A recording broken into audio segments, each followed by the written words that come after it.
Yes, and we're back with the Celtic Unrestricted View. My name is Ryan Clifford. I'm the host, not JP tonight, unfortunately. I know you've been missing JP, but I'm the gaffer the night, as JP says, and we're joined by a good man, Alan. Back and see on the bottom of the screen, we're joined by Timothy Mjallby. A lot of people know of Timothy, of his dad, Johan, but tonight it's all on Timothy. Timothy, I really am glad you're on with us, mate. I know it's been a busy day for you, mate, so I'm really glad to take the time to talk to you, mate. Obviously your career and obviously going forward with Celtic as well, mate. So happy to have you on, mate, and hope you're very well. Pleased to be here, guys. I says, Alan, I'm really glad Timothy's joined us, mate. I'm looking forward to the chat. I know it'll be a good chat in terms of football and about Celtic and his life as well, mate, and I'm glad you've came on as well, mate. Thanks a lot. No problem. No, thanks for having us. No, obviously with Timothy here, it'll be a great chat. Very interesting to hear his kind of perspective on things and ask a few questions. And obviously, he's been involved a lot in football with regards to him and his favourite dad. But be interesting to speak to Timothy and great pod ahead, hopefully, then. Definitely, mate. Like you say, obviously a lot of people kind of my age will know of his dad. But we don't know much about Timothy, and that's what we're here to do. And I'm really glad he's on because obviously, Timothy, I know you're born in Sweden as well. So how was growing up in Sweden? I'm guessing it's probably different to back in Glasgow. But how was it in Sweden? And was football, obviously with your dad playing football, was that your main kind of growing up to be a footballer, or was that something you decided yourself out with your dad being a footballer? Yeah, so obviously, like, I would say I probably grew up in Glasgow as well, because like I moved over to Glasgow when I was 3 years old. And then obviously when my dad was playing for Celtic over there. So I was at Glasgow from I was like 3 to I was 10, maybe something like that. He had a short spell in Levante in Spain as well. Mm-hmm. So obviously, yeah, I was loved playing football, and it's probably because my dad was playing football from the beginning. That's why I got into it and tried to follow his footsteps and all that. But I wouldn't say like I was playing anything seriously at that age. It was first when I got back to Sweden. Then when I was probably about 12, 13 years old, I really like started working hard and like playing quite seriously. Obviously, I was playing in the same team as Carl Starfelt in Bromma Pojken, I know that. So he's my old teammate, and we were like, we were obviously the best team in Sweden then for boys aged or the year group 1995. So then it was a lot of hard training and all that. But like having my when I grew up, it was good both in Glasgow and in Stockholm. Obviously, I didn't enjoy it that much being over in Spain, but because we're not the best at English over there. But otherwise, it's been grand, being both in Glasgow and in Stockholm. I think it is interesting, Alan, that you said about the office of Spain. I don't know any are really used to the language, so it must have been quite hard. But that is interesting, Alan. Obviously, he's went from Sweden and Glasgow and stuff, so he's not really had kind of a certain place right away, obviously, with football and stuff. So I think, Alan, don't know what you think of that, mate, but it's interesting to know that kind of leaving Sweden early age and coming to Glasgow, it could be a kind of a culture shock as well. Yeah, no, just to kind of ask you as well, Timothy, I don't know if you remember a great deal about it, being at a young age, but what's your memories of kind of Glasgow, you kind of growing up there, what the kind of the circumstances growing up there? Obviously, your dad was a major figure within great Celtic teams. You get many memories regarding growing up in Glasgow? Yeah, I do. Obviously, yeah. Like I just see him as my dad, so it's hard for me to reflect on all of that because I've always like just known him as my dad. So it's it's nothing weird for me there. But yeah, I have. Obviously, I love my time in Glasgow and like the people there and all of that. And I would say like obviously the best memory I had was over in when they were playing the UEFA Cup finals. That's probably that's not my best memory in Glasgow, but when I was growing up anyway, it was there when they were in the final. I was there as well. I was pure greeting there when they lost. Young boy. I think we all Aye. No, obviously that going into the vault. Were you at the game, Timothy? Yeah. Obviously, I know that the result wasn't great, but I think obviously for yourself, being a young age and seeing obviously the atmosphere and everything been about, that must have been kind of really eye-opening at that kind of sort of age. Aye, it was really good.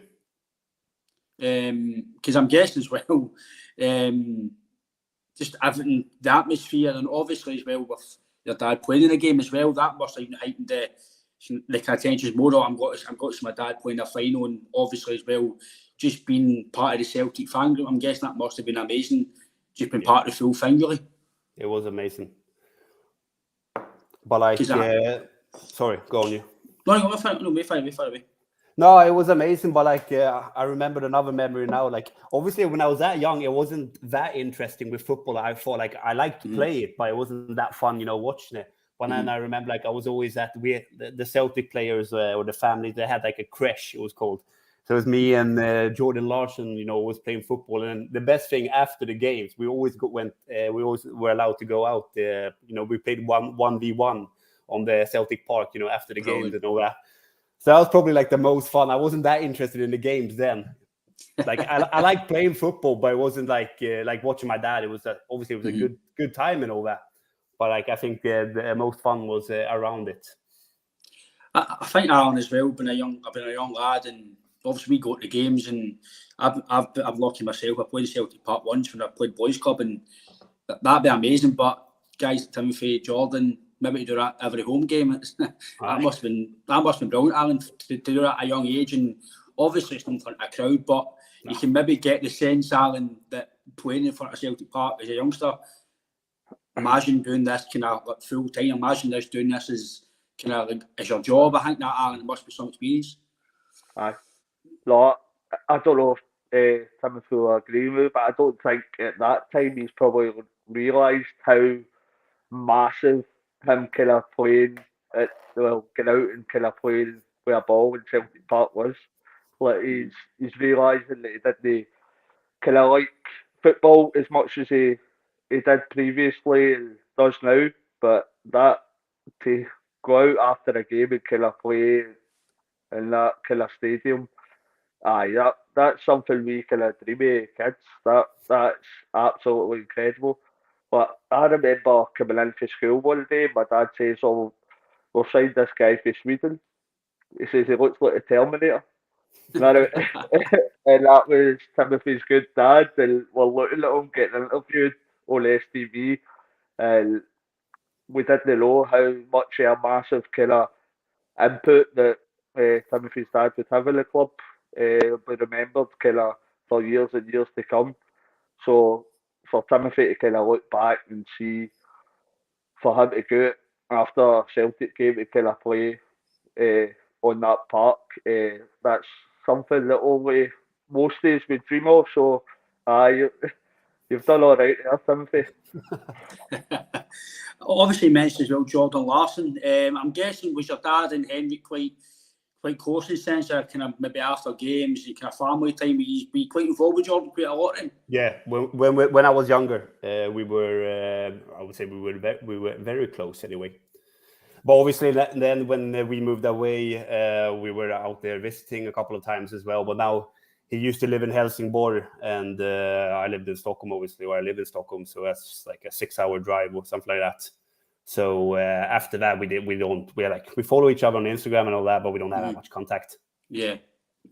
Because obviously as well, like you said, Jordan's obviously playing now, and kind of the way his career's gone and stuff. See, when you were younger, like yourself and Jordan, when you were playing, could you tell that maybe like some of the players' sons, etc., could you tell some of them boys were actually quite decent at that age, even at that early age?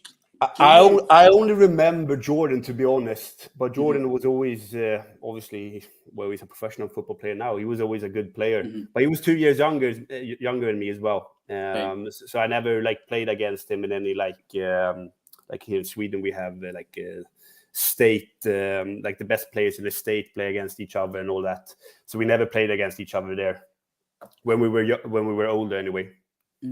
See, obviously, you mentioned there actually about the Swede. See, obviously in Scotland, it's like you play like sevens and nines into 11s. And how do they do it in Sweden? Do you go for sevens right in 11s, or do you just play 11s? What's the setup back in Sweden?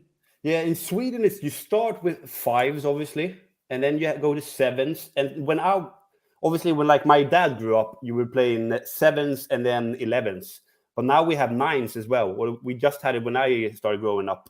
So we were playing, I think, on the 7-a-side pitch ball, like with a bit wider lines. So 5, 7s, 9s, and then 11s. I think you start playing 11s when you're about, maybe it's about when you're 12, 13, something like that. So it was about the same as here, yeah. Yeah. That's obviously quite interesting as well. It's kind of the same setup, but obviously now they've introduced the nines. And I don't know what you feel on it when you played, but when I played and I was younger, I thought kind of going for like 7s to 11s was a massive jump. And I can see maybe why some players at that age kind of fall away in some capacity, because it is a big step up. And now they've got the nines.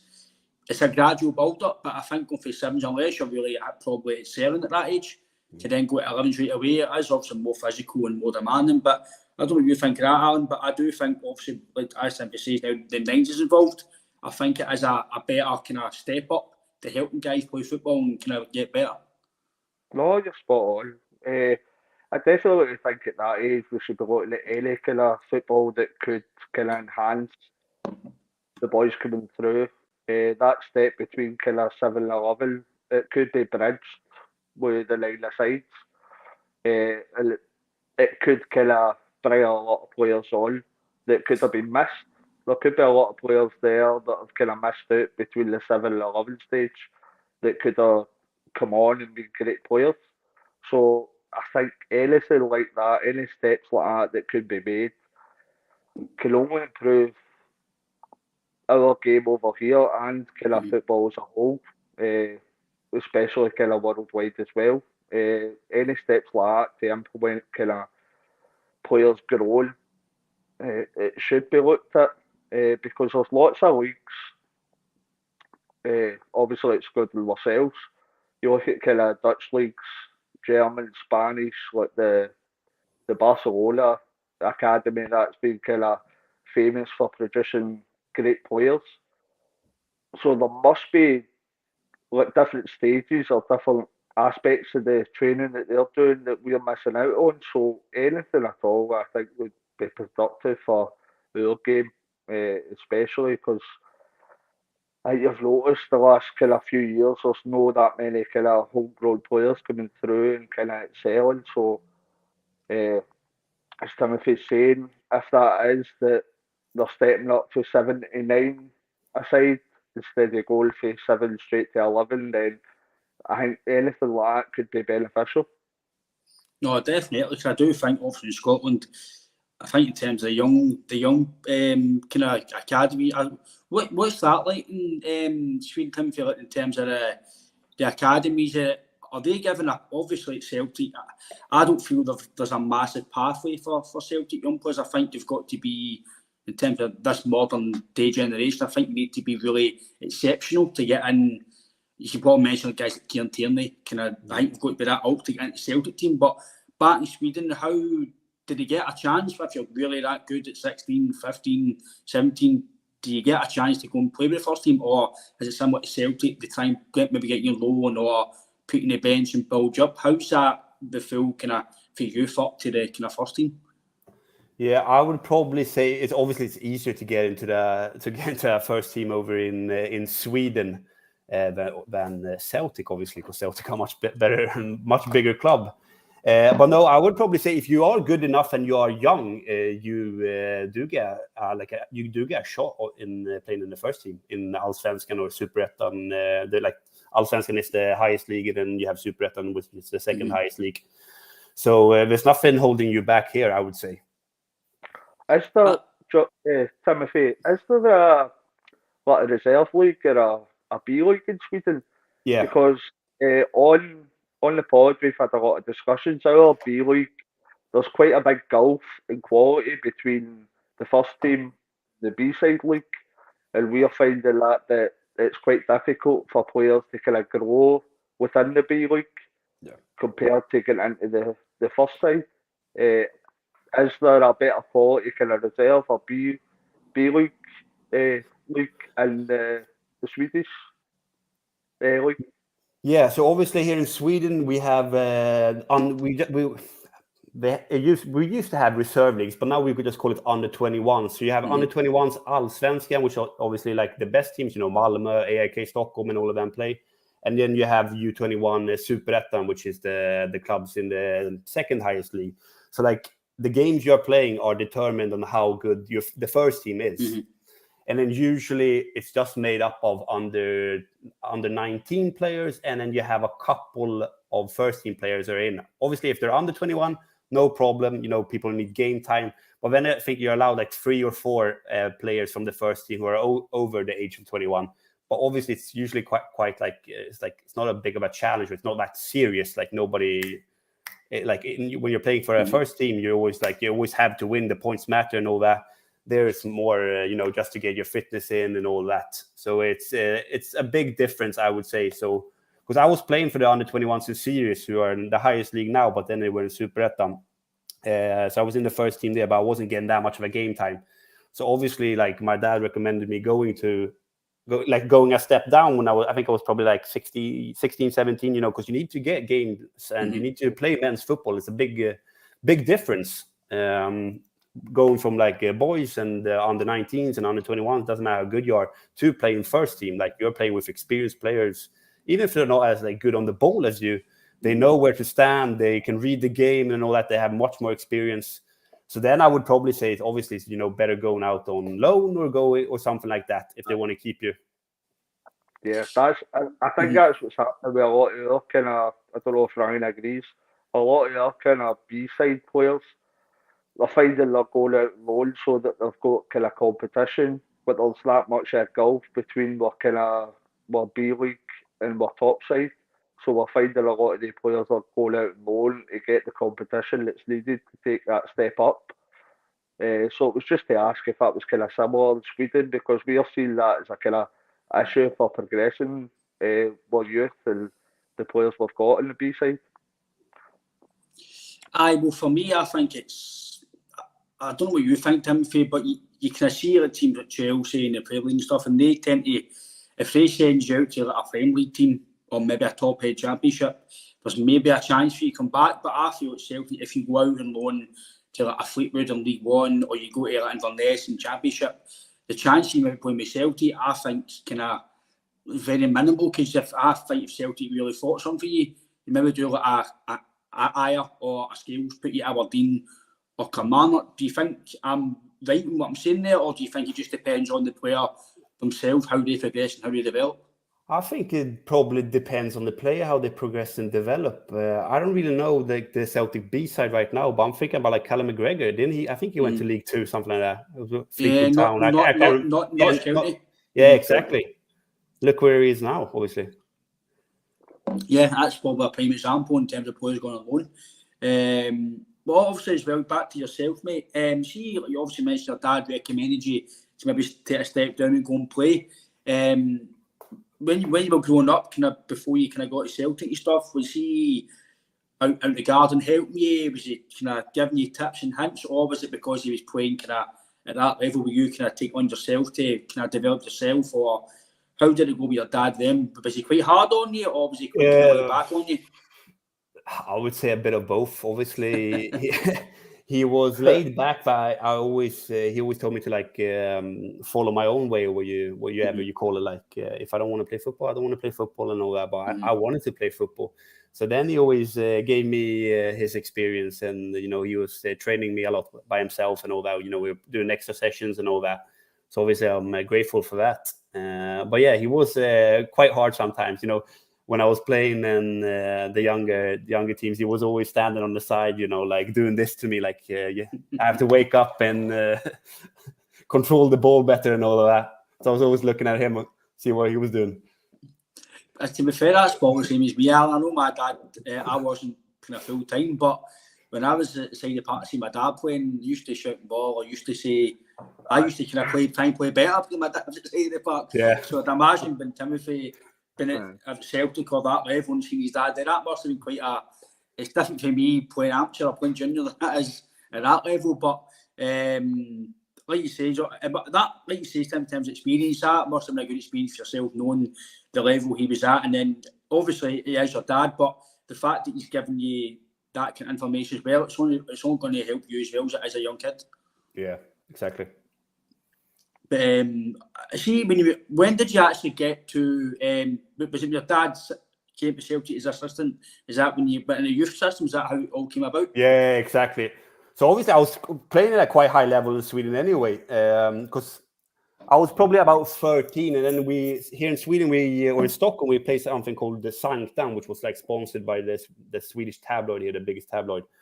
So then they chose out I think it was the 18 best players in the guys and men and women, and then we went to Milano. It was called Sanktan All Stars. So then after that, Brommapojkarna always really took me up, who were, when I was playing with Carl Starfelt, who were the best. They are obviously the best developers of talent, or you would call them. So I was playing over there for Brommapojkarna when my dad went over to Celtic, and then obviously he moved the whole family over there, so I went with him. But I would say I didn't get that much of a shock when I went over to the Celtics because I'll start with the under 16s. I would say they were at the same level as Brommapojkarna, but it was a bit of it was different football, because I think I still think the Swedish the younger players there, they were much more technical, but I got a big shock how physical the Scottish game was. You have to run so much headers and all that. So it was a bit of a difference. Do you think in terms of that, I still feel that now. I feel technically, I think it's more on being an athlete and more being fit and kind of being physical and strong. I don't think technically we're the best in terms of that. I think sometimes we are kind of more physical and stuff like that. But for me, Alan, I don't know what you feel what Tim says. I think he's probably kind of rhyming off things that we've thought of in terms of the way we are. We're not really technical, especially me personally. When I played at youth level Partick Thistle, some of the stuff we done was if you look back now, it was running round gym halls, running round halls for your warm up, and then playing five-a-sides at youth level.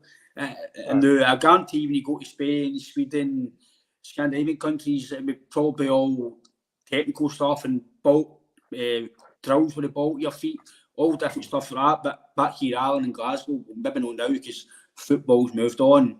Back when I played and I was younger at the youth level, it was just run round that about 10 times, do a stretch, and then go and play football. I think there is a large part of that. Obviously, years gone by, Scotland especially is kind of viewed upon as more of a physical game. But I think football, you were mentioning that as well, I think football's kind of changed as a whole. I think before the technical side now, you need to be viewed upon as a kind of athlete. You look at a lot of your players just now, kind of Dyson Maeda, probably the main example of that. So a lot of, even Cristiano Ronaldo, I know he's got all the technical ability in the world, but the guy's an athlete that could probably run in the athletics. So the whole game's changed since that time. But you're probably right. There's still an aspect to the kind of Scottish game that the physical side that it's insisted upon, that coaching, that you make sure that you're physical as well. But I think since myself and you and probably Timothy's played or trained in Scotland, it's probably died down a bit with the physical side. It's still probably more prevalent than most leagues, but I think the kind of worldwide game as a whole's kind of turned more to athleticism more than the kind of physical side. No, I'd agree, mate, especially in Scotland. I think technical are getting a bit better, but like you say, compared to other countries, I think we're still a well. I think the golf is, like you see, it's when Celtic go to Champions League and stuff, it is still a massive golf. We think in Scotland, well, we are in Scotland, but the biggest team in Scotland, we're the best team in Scotland. But when you go to these other, even some of the other teams in the leagues who haven't got budgets like Celtic, and they kind of beat you just on maybe playing better than you. So there's loads of things I think that are involved in what Timothy says here in terms of the kind of culture between Scotland and Sweden and everything else. See, when you met Celtic, obviously when your dad came to Celtic, and you obviously, the family kind of came as well. When you did sign for the academy, did you go to St Ninians as well at the same time? Yeah. Yeah. So I went, I think I did the 4th year. Is it called that? Secondary school, or what it's called? S4 centre, aye. Yeah. Mm-hmm. So I was doing that, but it was to be honest, it was a great setup. Was that like training with Celtic in the morning and go to school? How did it work? Exactly. Right. So we got it was a long day because you got picked up like at your house. I think it was like 6 a.m. And then so we were on a bus and we went and got all the lads and all that, and then we went up to St Ninians. I think Monday, Wednesday, Friday we had like a proper footballing session on the morning before we went to school, and then Tuesdays and Thursdays we had like a quick gym session, like something physical. And then I think it was Monday, Tuesday, Thursday, Friday. After school you went up to Lennoxtown, or if it was Barrowfield, I think Fridays, and you had like the evening session, and then you had the Wednesday off, and then obviously it was games on Saturday or Sunday. But it was really good. Like it really got me into, or like it really developed me that time anyway. I think as well that's obviously Alan is in terms of going to school as well and obviously playing. I think it's obviously when people go older in academies, some people still go to college or they still have something behind them. I think that's kind of it's ideal, because not everybody who plays in academies obviously goes and makes it in terms of even at any level football. Sometimes just have a few months academy in their way. So I think it's good, Alan, that don't you feel, mate? But for me, I think it's good that young players are getting some sort of, not a trade, but they're getting something behind them just to fall back onto. Because well, I know football's a hard sport to get into. Timothy's went and played full time, but some other guys like myself maybe not lucky to do it full time for a long period of time. Or there's other guys who go through academies, do all that, and don't get anything. Then they come out thinking, right, I've not got anything behind me. So I think that's the way Celtic have done that with Timothy and the guys at that level are, and I think they still do it at Celtic. I'm not sure, but I think they still do. Go to Ninians to start off with, go to school, train. It's giving you a kind of balance of both, but knowing, do you really want to go to school, go to uni, or do you kind of want football as well? So I think for me, Alan, it's Celtic have got that kind of spot on in terms of the way they do that. I know we might give the academy a wee bit of the way how we're not really getting many people through to the first team, but in terms of the way they do it at that stage, Alan, I think the club's kind of got it spot on. No, I definitely think it's kind of ethically right as well, because there is a high percentage of players that won't make it to the big time. So the kind of different education or different preparation, that's kind of preparing them if they don't make it, so that they'll still have a career ahead of them. So I think that's ethically right, that we hope you make it, but if you don't, then you're prepared to have a great career ahead of you and kind of other aspects of life. So it's definitely the right way to go, because you don't want kind of guys getting into with their only expectation to make it in football. Mm-hmm. So if they don't make it in football, then there is other aspects that they've learned that they can lead their life that way. You don't want people getting into that, failing at football, and then they'll suddenly wake up and go, where am I supposed to go from here?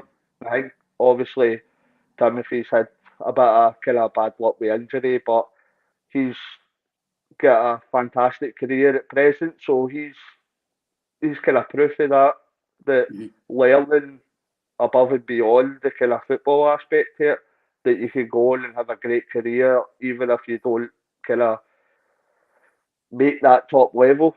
So I think that's kind of proof of the pudding that aspect of that works. No, definitely. I think that's spot on. I think as in terms of giving players a pathway to obviously outside of football, I think you see it more now when players are going to retire, that they're doing coaching badges or they're doing things, just because I think when you get to the level when you retire, it's obviously very hard, and I think to have something behind you is obviously something which I think is going to be more kind of pronounced as the years go on. But as well at Celtic, Timothy, was it Chris McCarthy was with you at Celtic, your coach? Yeah, it was Chris How was he as a coach? Yeah, it was good. He didn't really coach that much. It was, I think, when I was the first year I was there, I was obviously going to school. So then we had a guy called Miodrag. I can't remember his name, but he used to play for Dundee as well. I've heard of the name. Something, yeah, Croatian. Used to play for Red Star Belgrade and all that. So he was my first coach. He was hard on us. But the second year, I was obviously full time. Then playing training at Barrowfield with the under-17s. Then we had Tommy McIntyre. Oh, Tommy, yeah. Mm-hmm. Yeah. I don't think he's at Celtic anymore, is he? I think he's in Queen Park, something like that. I think he's at Queen's Park. Yeah, I think he's at Queen's Park now, mate. Yeah. I think he's ahead of the youth now, I think. Yeah. I've heard a lot of good things about Chris McCart and Tommy as well. And I think, obviously, I think the reserve leagues, when Tommy was the manager, they done a wee comment there from Francis. Is that his name there, Timothy? Yeah, exactly. Yeah, that's it there. There he's there. I couldn't pronounce that either. No, I'm not good on foreign names myself. So, but I'm guessing as well with guys like Tommy McIntyre and Chris McCart, obviously being at Celtic, but it must have been a good upbringing for kind of at that time, but obviously for the future as well, the base of football and senior West Indies as well. I might say that when he's getting kind of like breakfast and dinner and stuff like that as well with Celtic that age as well. Yeah, lunch and stuff like that as well. So obviously, when we say the first year, then when I was at school, like we always had breakfast at St. Ninians in our own little room, like for the players here, and then we had dinner like pre-match meal before pre-training meal it would be up at Lennoxtown. But when I was full time, it was always breakfast and lunch. I think Alan, especially at that age, I think what Timothy's saying there and what he's been through, I think it's good for the club to do that at that early age, because I think it sets the standards right away. I think this is what you get, keep working hard, and like Timothy says, he's went full time. It gets up a wee notch to obviously Lennoxtown and Barrowfield and stuff like that. I think it's a good. I think it's Celtic, as much as we might not get the players through sometimes, but I think it's a breeding ground to be a player. I think you're looked after very well. You're given the kind of the very good basics of standards to this is we can get this level, but I imagine when you go up to the kind of top level, Alan, I think that obviously Timothy's got a very good upbringing at Celtic in terms of the 2 years he was here in the academy, and also going full time, and kind of he'll understand that it's obviously a massive club, obviously through his dad as well. So, but I think, Alan, that's a good point he makes in terms of even at that level, they're still being treated like the first teamers in terms of everything's set for them. No, I think a lot of that's to do with kind of modern day football, as we spoke about kind of previously. I think the nutrition part, modern day footballers is very important. So that kind of habit of getting footballers in at that age to kind of know that they're putting everything into their body that's right as well. That kind of sets them up for years to come. So it's more of a kind of all round training now that they're acting properly, footballers are eating properly, training properly, so that they become kind of athletes, and that can always kind of bode well in kind of later life as well, as Timothy might agree with, but it probably differs a lot from maybe 40 years ago when guys were coming into Celtic Park, maybe in 5 beans or something. So, it's kind of taking off the list that if they're eating properly, athletes are more likely to kind of perform and progress properly. So I think that's in modern day football, that's a kind of staple for modern day footballers. I don't know if Timothy agrees. No, I completely agree. Yeah. Well, I don't think we're getting pie beans now. Pie beans and chips, and then a chocolate fudge cake for dessert. I don't think that will be happening anymore. But see, at Celtic, who was there some of the guys you played with? Henderson, was he there? Henderson was guys like that there. He was a year younger, so he didn't go to St. Ninians. But I was players who went to St. Ninians with me was Stuart Findlay. Jack Hendry. Yep, no Jack, yeah. And then we had a guy called Jamie Lindsay. I think he's playing for Rotterdam. Did he play Partick Thistle, Jamie? Yeah. So I would say that's probably them three who made it, or who went like who became the best, obviously. And I wouldn't say they were the top players then. So it's like obviously late bloomers and all of that as well. See, could you tell that some of the guys who have played, like you played with, could you tell at that age that they had something that to kind of go further in football, or just at that time where you just tell they were kind of getting somewhere at that age? Yeah, you could obviously, everybody was a decent player. But I've always, like, during my career, like, the players who have became the best weren't the best when they were young. It was like probably like, I would say a top example would be Carl Starfelt. He was playing obviously with me in Bromma Pojkarna, but then he didn't really enjoy that much and went down to the second team. And he's probably the biggest name we have from that team anyway. So like every player develops, in different stages. But obviously, like if somebody's a top talent, yeah, probably they'll probably make it, if they have the right mindset and all of that. But it's quite difficult to see, because the people you think or you thought would become or get the longest in their career, it doesn't really happen like that. That's my experience anyway. No, I think Alan, what Timothy says, I think he's kind of spot on, mate. Obviously, he's played through it and he's seen guys playing. He's played himself in that capacity. But I do feel that you might not have all the talent, like Timothy says. You might not be the best ability-wise, but I think nowadays, especially, I think if you've got the other side, the determination and the sacrifice, etc., sometimes you do get to the top. I've played with guys myself who I thought were out of this world, but never made it at all. So I think Timothy's right there, Alan, that if some guys are late bloomers, they kind of maybe at 16 they're not really uptake, maybe go 18 and then boom, they'll be playing first team football and they're all kind of winning trophies and playing well. So I think that is something, Alan, that just one of the things in football. So that sort of kind of industry that you can be a late bloomer, and when you start off maybe 15, 16 in the youth, I think probably an example again to Celtic would be Kieran Tierney. He was told he might get released with Celtic, and then all of a sudden he's in the first team, and then now he's done what he's done. So I think that just shows you, Alan, that in football, one thing you don't do is give up, and two, it does only take maybe 90 minutes to change your career. No, I think, as we kind of touched upon earlier, I think the whole kind of modern day football's changed. I think above technique and ability is kind of work ethic, attitude, effort as well. Because if they three aspects of the game, if you're not putting in the work now or kind of have that work ethic and attitude, then a lot of there's so many players out there that you might be kind of brushed aside if you've looked at the aspects to your game. So I think now that it's more important about kind of working hard, and I think there's a lot of kind of players that would show that as well. When you look even upon like Anthony Ralston in their team just now, he's no the most technically gifted player in the world, but there's nobody that would doubt his work ethic. He would put everything in for that shot, and that's how I'm seeing like nowadays. It's more about what you put in.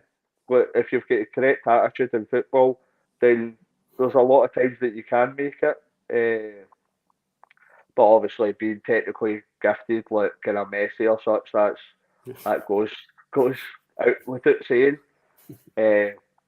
But I definitely kind of think, even within the time that Timothy came up in the youth system, I think kind of modern day football's changed. I think a lot of it's kind of to do with how much you put in as well. And there's a lot about effort, just as well as technique, to be honest. No, I think now, I think even I've not played football in 7 years due to injury, but myself, but even when I played to now, I think it's totally changed. I generally think I've been lost in how to play football now. It's totally, even some of the rules have changed. I'm like offsides are different now and all that. It probably isn't different, but it just seems different because you're watching on TV. But see, obviously, I've seen as well, I think I read a wee bit, Timothy, as well.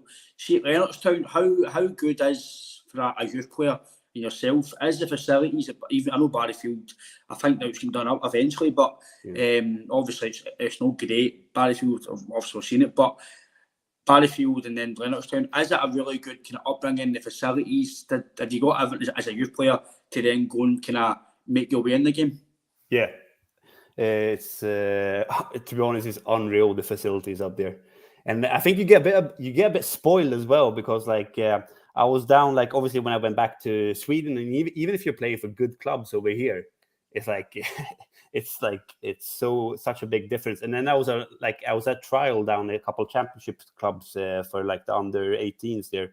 I think I was at Barnsley and Preston, you know, and it's nothing compared to like Lennoxtown, how good it is up there. Because I've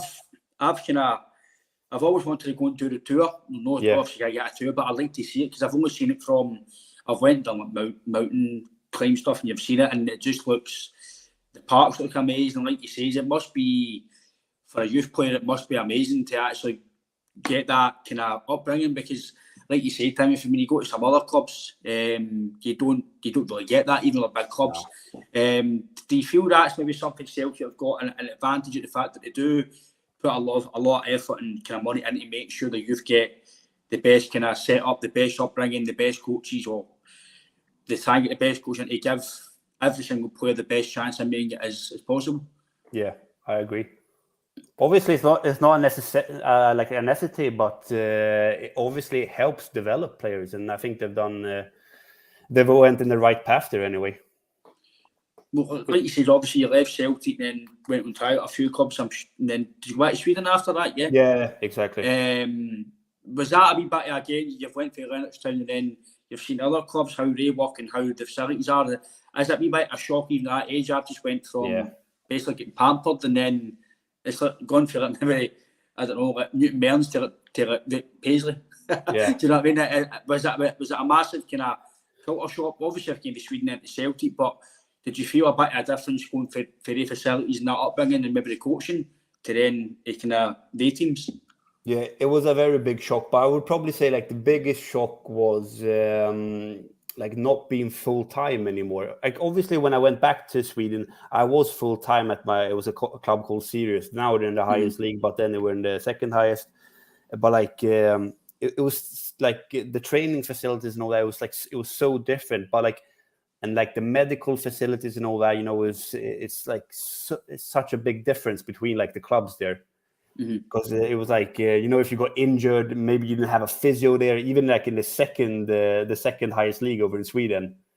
So it wasn't like in Celtic. Like I remember, I was quite lucky with injuries there. But like when I did my ankle once, you know, you have physios there and you have help, and everything goes so smoothly.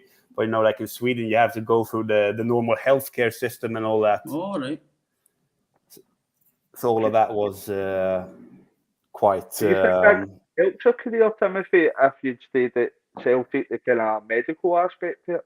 Obviously, you had your injury problems, but nah, I don't know. Like I always believed in myself and all that, but like I would say I was gifted, you know, with my left foot and all that. I was a good passer, but I was a bit.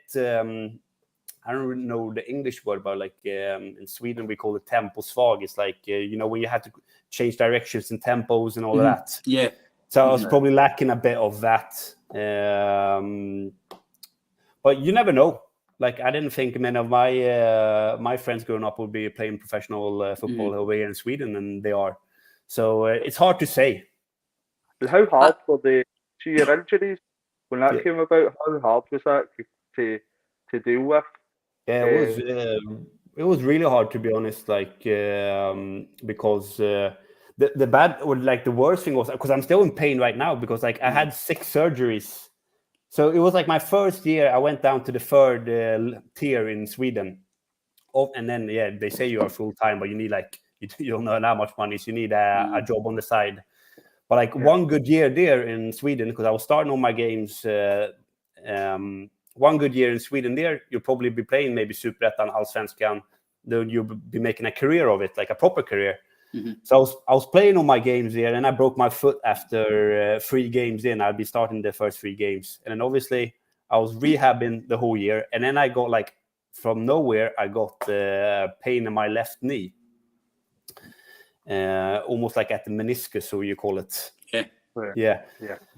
But obviously, I've just been rehabbing. I haven't been playing anything, so I didn't really know what the problem was. So I was going through the doctors at the club and all that, and they sent me like to obviously the top surgeon here in Sweden. He said, "There's nothing wrong with your knee. It might just be in the head." And I was like, "Yeah, but it's not. It can't be that." So I think I've had surgery on it like 5 times, and it just got worse every time. So then obviously. And then my contract had run out as well at my club. And then nobody obviously wants to sign an injured player. So then I started studying my law degree then. So that's like how it's finished. Was that kind of changing point in your life? How did it feel at that point that you realised that I have to take a different kind of career route? That must be hard to take, that you've kind of dreamed of kind of playing football and then because of kind of an injury that's changed everything. Was that a lot to accept? Yeah, it was. To be honest, it was like very hard. I would never have managed it like that. Like obviously, I thought I would be playing football till I said I didn't want to play anymore. Like I fell out of love with the game or something like that. Yeah. So it's quite hard, you know. You have to stop playing because it hurts too much. You know, I could only play like maybe on like 50%, and then obviously if you're playing like at quite a high level, you won't manage it then. So yeah, it was difficult. It was like hard times then, a couple of months, because I didn't really know what to do.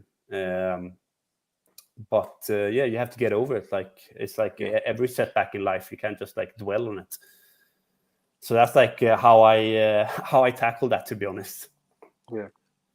But it's like you said, Timothy, some guys go without getting injured and some guys do. And I've been through it myself. Obviously, I wasn't playing at the level you were, but I think it is obviously now the medic side is obviously enhancing and stuff. But I do think that I don't, as fans, I don't think fans realise kind of what players go through in terms of injuries and having to rehabs. And I know they might say you're getting paid money, but when you're not feeling good in your head and you're injured and you can't do your job, I don't think fans realise. And that's kind of one reason why we like to talk to the guys themselves, other guests we've had on the podcast, to get ins and outs of kind of football. Because I don't think fans kind of really they understand sometimes, or they get to know fully what it's like. But a footballer, there might be the money is good, the lifestyle is good, we all get that. But the other thing behind the scenes, I don't think fans really see that. They just see 90 minutes and think that all week it shows you. And I think that'd be good for the listeners as well to kind of hear that kind of story as well, Timothy, as well. So,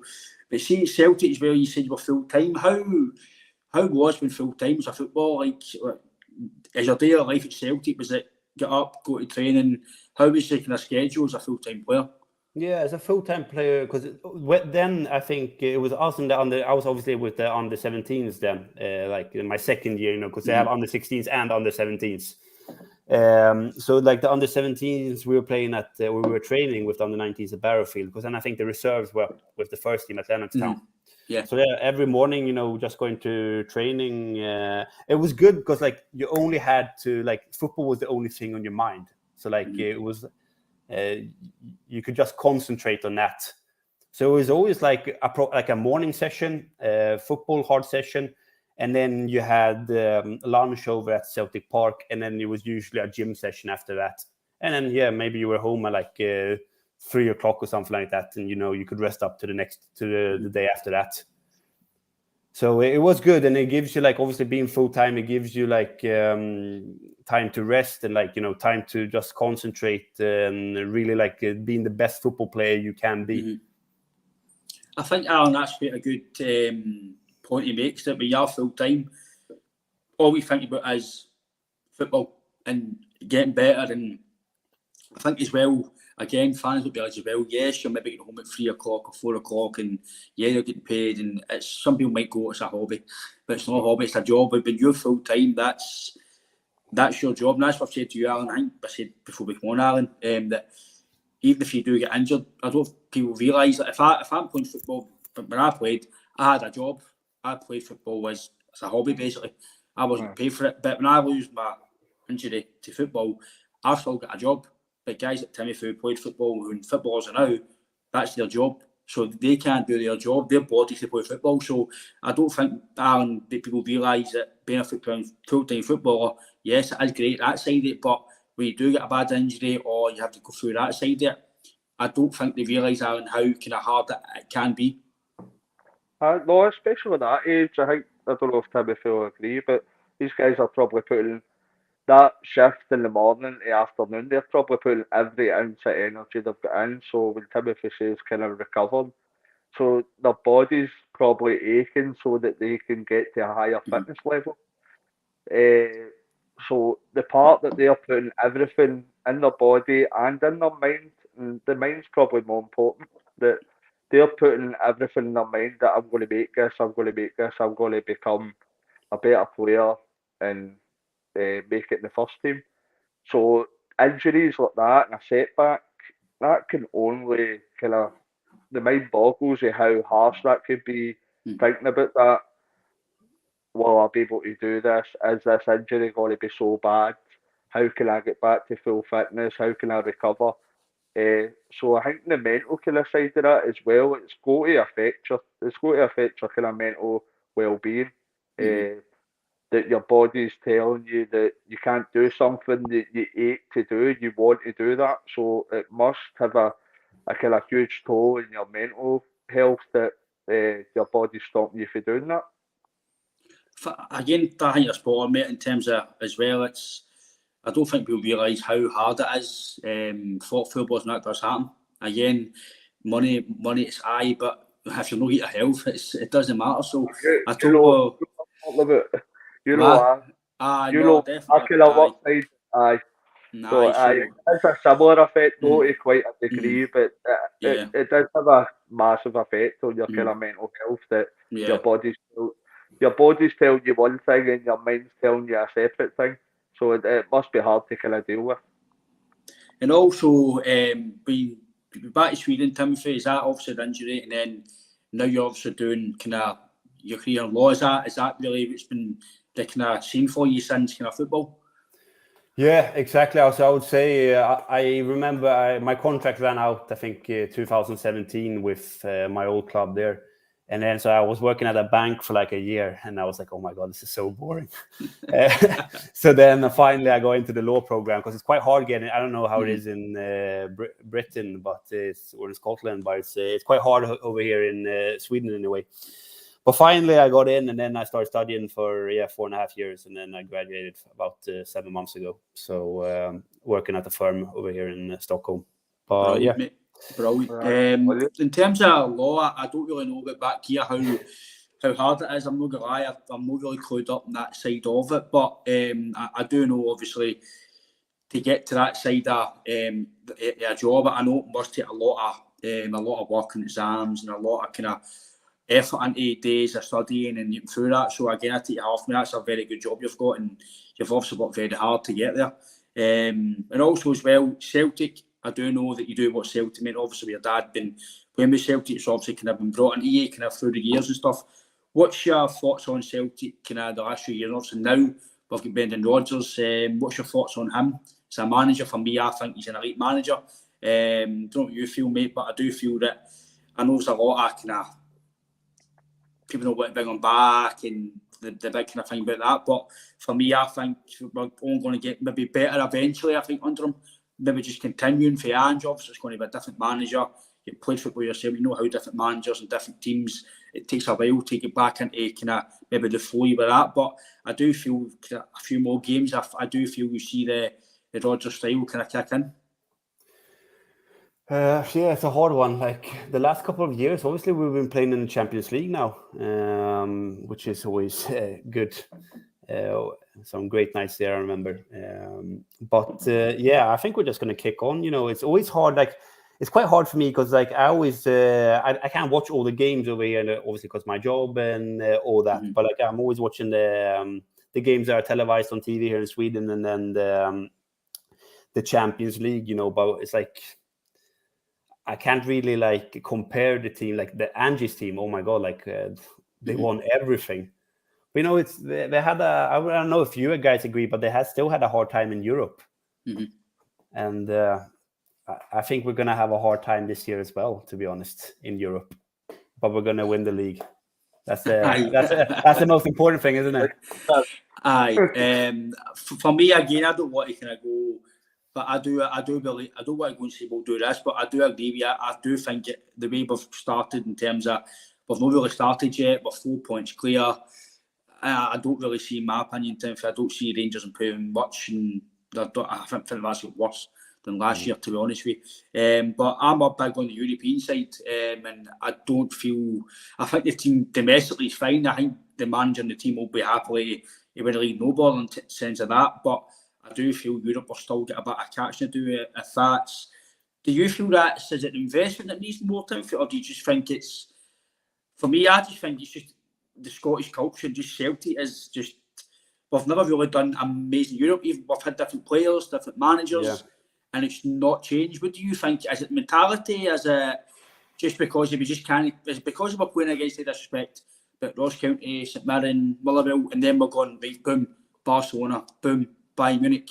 Is that something in that, or do you just think it's investment? I don't know, to be honest. Obviously, the teams you mentioned, it's a step up. But like, we're always good, you know, in European games at Celtic Park. But it's always, I can't even remember the last time we won an away game. I think it was Rosenborg with Rodgers, wasn't it? Yeah, maybe something like that. That's like, yeah. So I don't know, like if there needs to be more investment and all that, because like if you're comparing the biggest clubs, you know, it's a massive financial gap between Celtic and the biggest clubs. So I don't know. It's a hard one to answer, to be honest. So I think Timothy spot on there, Alan. We spoke about that. I don't know why we're so poor away in Europe. I don't know what it is. I know.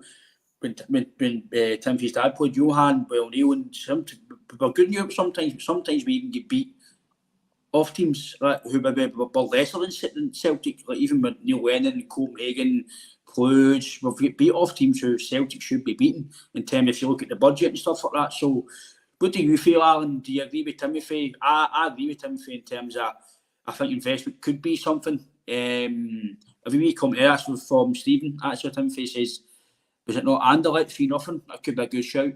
I think that's one as well recently. Anderlecht, I think Griffiths scored, Sinclair, I think Griffiths got 2, do you know? Yeah, Sinclair got 2. So that could, so it's about that time, the last week, obviously won in Europe, so that kind of tells you, Alan, that again, we've always got a lot of faith, like this year we'll do well, we'll get better. But they said that last year. So this year, like, we'll get better, and next year we're going to do the same. So I think it's maybe in about time, hopefully, that I'm agreeing with Timothy. I think if we don't win on Tuesday, I think you can say goodbye to Europe because I think it's going to be a very hard task. But is it a good omen that I think the last group stage away win we had, was it Lazio? The Europa League, I think so, yeah. Is that a good omen? Consider who we're playing on Tuesday? No, Wednesday. No, it could be nothing, but I think that might have been the last Europa League away win, was it? Could be wrong. But I think it is. There's the gulf keeps growing between our league and the leagues we're coming against. I think there's a few exceptions, like how well kind of Club Brugge done last year. Was it last year in the Champions League? They had a few decent victories. There is the likes of the Dutch league that's maybe better, but on a similar level to our league, and they seem to be progressing a lot more than us. So I think it's kind of halfway between the kind of gulf and quality between the money of the kind of Premier League, La Liga, Bundesliga compared to us. But there is kind of aspects, say, like what I say is the Dutch league, the Belgian league.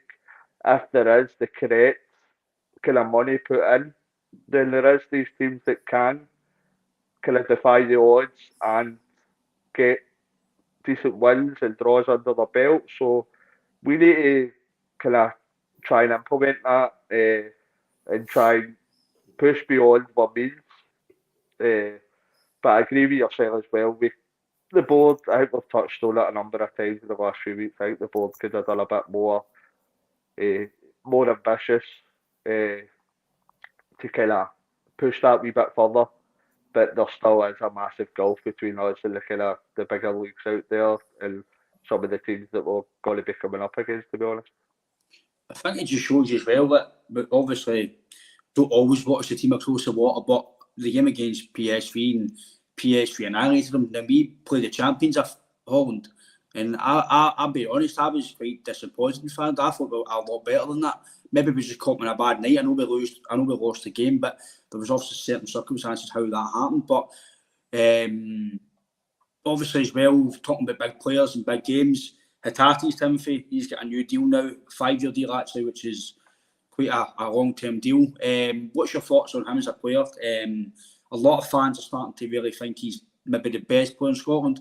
For me, I still think McGregor touches that. I think McGregor for me is all round. He's top. I think he could easily. I don't think he will now because he's kind of. I think he's Celtic captain. He's Celtic daft, but I think he could easily play down south for any teams down south. I think he's that good personally. What's your thoughts on that news today, Broke? Yeah, obviously it's a great signing or a good great contract extension. I'm guessing will be very beneficial for both parties involved, both him and the club. I think he's a really good player. Really don't know much more to comment than that. No, but I think that's all you need to say, mate. He is a very good player, and obviously as well, I think whether or not he'll be here next year, I think he's happy to sign the contract. So for me, that means he's happy to beat Celtic, because you wouldn't put pen to paper to a long-term deal unless you're happy. But obviously the club maybe said if you do get a bid next year or the year before, Celtic are going to be quids in, because I think as well next year, when we're in the league, shall we say, it's a massive money spinner for this new. It's basically a Super League, I think, but it's in Champions League. Celtic will be minimum 8 games, £60 million for basically qualifying to get in. So I think in terms of Celtic financial health, they're going to be hopefully very rich, probably the richest they've been in a long time. So I think all in all, I think just for one time, I think he's a cracking player. Yourself, Alan, as well. We spoke about our night about Hatate, maybe the new deal coming. We didn't know we got announced today, but it has. So again, that's a good wee, it's a good wee boost as well for the club and the players as well for the game tomorrow, which the last bit we'll touch on, Timothy. Obviously Motherwell, don't know how much you've kept on the other teams in the league, or is it just Celtic, but tomorrow will be a hard game. I think Motherwell have been started okay in the league. They're doing well with the manager there. So I think, Alan, the game tomorrow, we'll touch on that, then we'll kind of end the show. What's your thoughts on the game tomorrow, mate? Oh, Motherwell have had a kind of great start to the season. It's always kind of a difficult game going to Fir Park. They're always kind of, I think Stuart Kettlewell's done really well since they come in. They're usually really well set up. But I've seen parts, especially with the 10 men, I've seen parts of that Livingston game that Brendan's kind of way of playing football will start to come in. And that's probably the most impressed I've been with football wise last week. So I think that we're building on something here, and I think it'll be a decent win. I could see maybe 2 or 3-0 win. I was quietly impressed with how we performed last week, to be honest, and I think we could kick on for it. Yeah, I think obviously last week we got another man sent off again, which I hope doesn't happen again this weekend, because there's only so much you can get guys sending off and winning games eventually, like we've seen in Europe, but it does kind of put a detriment to your performance. So again, mate, hopefully no sending offs, no injuries, because that's the last thing we need is more injuries. That's all we've seen. Obviously, Carter Vickers, who for me is probably the best defender in Scotland, the best we've got. He's back training now, hopefully back by the after next international break. So all in all, things are starting to be more rosy. About 3-4 weeks ago, fans weren't happy, and investment, why is Rodgers back, injuries. I think now, eventually, like we probably all know, lads, in life, sometimes things iron out, and I think hopefully next few weeks things iron out to be that we're going to be healthier in terms of players' injuries, and hopefully the style that we think Rodgers will bring kind of will come to the fore. But again, Tim, I really thank you for your time, mate. It's been good to chat to you. Obviously, we could probably talk all night, mate. There's loads to talk about Celtic and yourself, mate. There's probably things we've not even touched on to try and time in the wee on a bit, mate. So I'm really happy to have you on, mate, and it's been good to get your thoughts about Celtic as well, and good luck for the rest of your future as well, mate. Thanks for having me on, guys. No problem, mate. And also, Alan, as you know, and all the listeners, this podcast is sponsored by AB Entertainment. AB Entertainment is an entertainment company and it is run by Alex Beveridge. He hasn't commented tonight, but he's actually underway at the moment. But Alex will be back on soon with us. AB Entertainment is an entertainment company who does all your special birthdays, karaoke's, even bingo, anything to do with entertainment packages. Alex will sort you out. That is his WhatsApp number there. That is the best place to get him. He is on social media, but that is probably the best way to get him. He is a very busy man. He is kind of nearly stocked up to Christmas.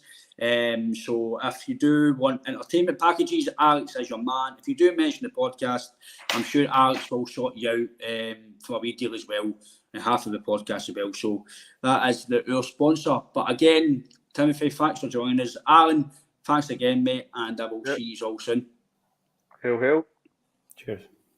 Thank you, Tom. You broke it.